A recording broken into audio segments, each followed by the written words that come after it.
Marshmallows are as big a part of American culture as apple pie. So could you say as American as marshmallows instead of as American as apple pie? Well, maybe. Whether it's marshmallows toasted over a campfire and then made into s'mores, or a 100-foot tall villain from a movie,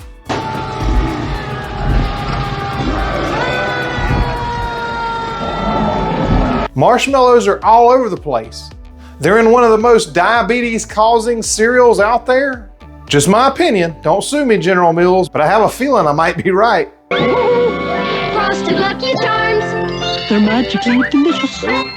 The magic is what it does to your blood sugar. To plopping them in hot cocoa around the holidays, or putting them on top of one of the most popular side dishes around Thanksgiving and Christmas time. What's not to love about marshmallows? Oh, all the sugar. But don't worry, today on Southern Keto, I got you covered. I'm gonna show you how to make some sugar-free marshmallows that'll work good for baking, toasting, roasting, s'moring, but definitely not boring. Let's make some keto marshmallows, low-carb marshmallows, sugar-free, gluten-free, whatever you wanna call them. They're gonna be delicious, and I'll show you how right after this.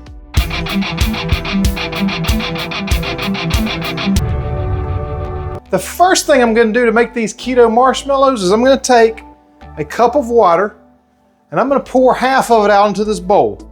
So we're looking at a half cup of water, and you don't have to do it like this if you don't want to. You can just pour a half a cup, but I mean, this is just easy. Then I'm gonna take my beef gelatin. I'm using beef gelatin in this recipe.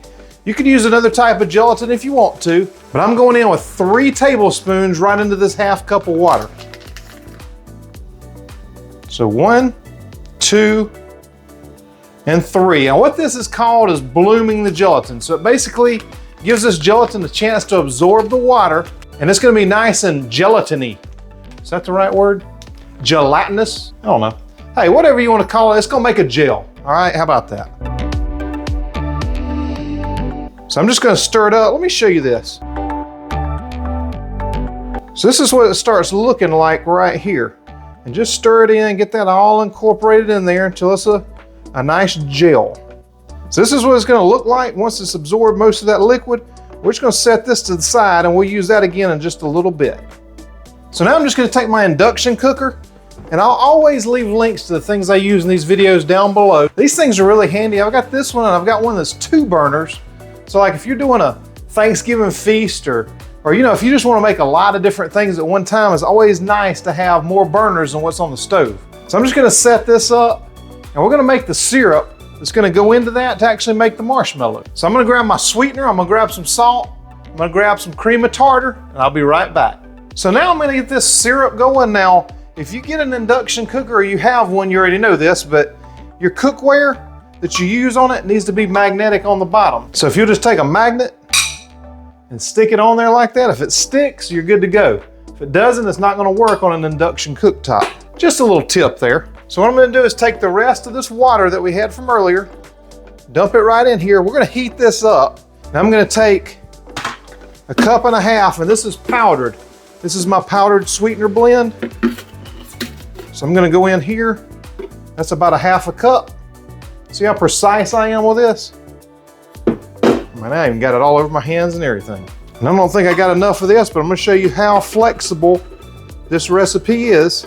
Ooh, that's close, but it ain't there. So what I'm gonna do is go ahead and get my granulated sweetener and just finish pouring it in with that.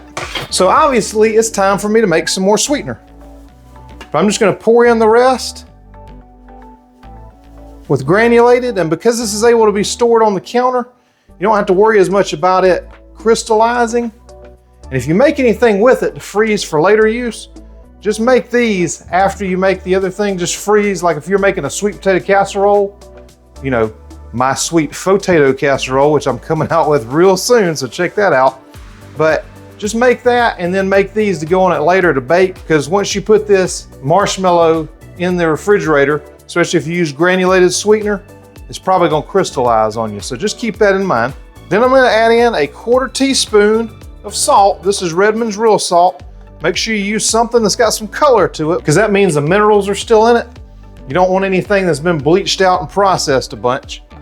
And I'm gonna add in a 1/4 teaspoon of some cream of tartar. Then I'm gonna turn this on a medium heat. We're gonna bring this up to temperature, make sure all that's well dissolved in there, and I'll be right back.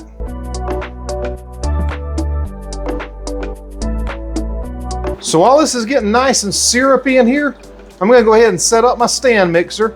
And if you don't have a stand mixer, you can use a hand mixer, or you can use your hands and a whisk or whatever, but a stand mixer sure does make it a whole lot easier. So this is the KitchenAid, and I mean, if you're serious about cooking, you gotta get you one of these.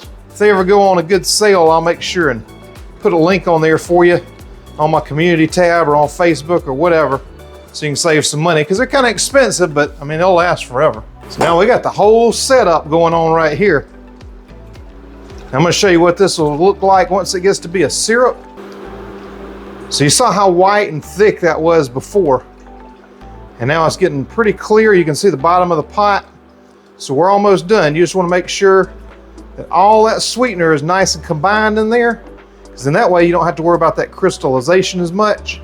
Just make sure you got a good syrup before we move on to the next part. The only other thing we're gonna put in here in just a little bit is some great beaver-free vanilla. Now this is a homemade vanilla sent to me by one of my subscribers, and I'm telling you right now, it is absolutely delicious. So she's gonna tell me how to make it, I'm gonna show you how to make it, and we're gonna make some vanilla together, and it's guaranteed beaver-free. Or at least that's what she told me. She may have slipped some beaver in here, I don't know. But I mean, this stuff is liquid gold. It's so much better than what you can get in the store. And I like the store-bought kind, so, I mean, I'm just telling you. This is bloomed up. That's what it looks like right now once it's done. I'm gonna go ahead and add that right into my mixer. I mean, it's a big old glob of gelatin. So I'd say that has bloomed like a daisy. Anybody see the movie Tombstone? That's kind of what I'm talking about there. One of the greatest movies of all time. Anyway, I'm gonna put this attachment on, and I've got a full boil going on right here with this. So I'm gonna dump it right in here. And you can do this in a separate bowl if you want to. I'm gonna actually take this off for a second so I can get to it a little better. I'm gonna pour this in right on top of the gelatin. And I just wanna stir this up until it's kind of dissolved a little bit. I'm gonna use that whisk. So this goes from being a gelatinous gel to not. So you can see how that is right there. I wanna make sure all this gelatin's dissolved before we start whipping it. Then once everything is dissolved, I'm gonna go in with a teaspoon of this vanilla extract. Oh yeah, it's a nice little chemical reaction there, because this is the good stuff. So we'll just start this on a real low setting. Make sure it all gets stirred together proper.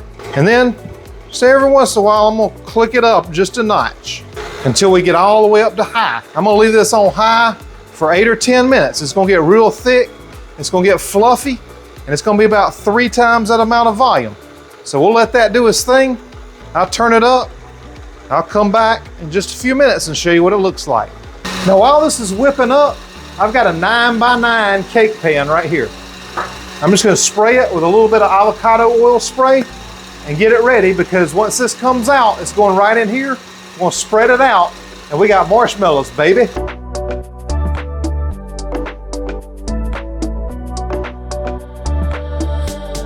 This is looking pretty good right here. So let's just see if we got stiff peaks or not. We'll pick this up and see what happens. I mean, I'd call that a pretty stiff peak, wouldn't you? It's holding in place. I'm gonna go ahead and put it right into this pan, and we're gonna have some marshmallows. So I'm gonna get all this out into this pan, smooth it down as best I can, and we're gonna be good to go.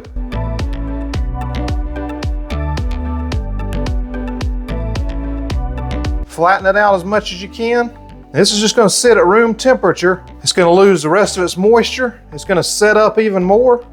And unfortunately, the waiting is the hardest part. Yeah, that was my best Tom Petty. Just try to get this as flat as you can. Try to get all of it off. And of course, you know, you're gonna need a little bit for your own self but that's about the best I can do with the tools that I have to work with. So it's just gonna have to do. The rest of it that's on this spatula, well, that's for me. Oh, and the finger. Oh yeah. Oh, that's the good stuff. I mean, I could just eat that right out of the pan right now, but I won't, because I know you want to see what these turn out like at the end. So we're going to have to wait till tomorrow. But due to the magic of YouTube, you don't have to wait till tomorrow. I'll be right back when tomorrow comes, and I'll show you what these bad boys look like. I will see you then. 24 hours later. All right, y'all, it has been about 24 hours, which is a little longer than what I had planned on, but we're gonna see how these marshmallows came out. So all I did overnight is just covered them with some paper towels. And let me show you kind of what it looks like now. See how that kind of pulled away from the edges just a little bit? I'm just gonna run a butter knife around that just in case to separate it from that pan, and we'll flip it out onto the cutting board and cut it up. And now the fun part. And that may have been a little bit excessive, I'll admit. Just flip it back over, and this is what we've got right here.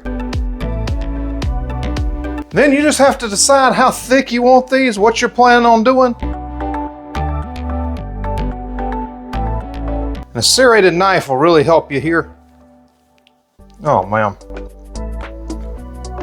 Oh, that's the good stuff. But you should get 6 rows out of this. You could cut it in half first if you want them all to be the same size.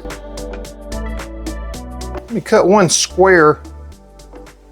It's about an even size here. And there is your consistency. There's your texture. I mean, is that marshmallow-like or what? Pretty marshmallowy. Now you can store these in an airtight glass container like this, but before you do, you want to go ahead and cut them into whatever shapes you want to store them in, and just leave them sitting out on the counter to dry. You want to make sure they all get air dry. You might want to flip them around a few times even, and just leave them out to air dry before you store them for perfect marshmallowiness. Here's the question: how will these toast up? Can you roast them like over a campfire? Are you gonna be able to bake them? Well, let's see. We use these camping all the time. You can put 2 marshmallows on there if you want, rotate them over the fire, just like the meat at the Brazilian steakhouse. You can stand like 10 feet away from these things to roast them if you got a hot fire. Anyway, I'm gonna grab my torch here. This is a bad machine right here now. I use this to make creme brulee, and I haven't made a creme brulee keto yet. So if you want me to do that, leave me a comment down there. Just do CB.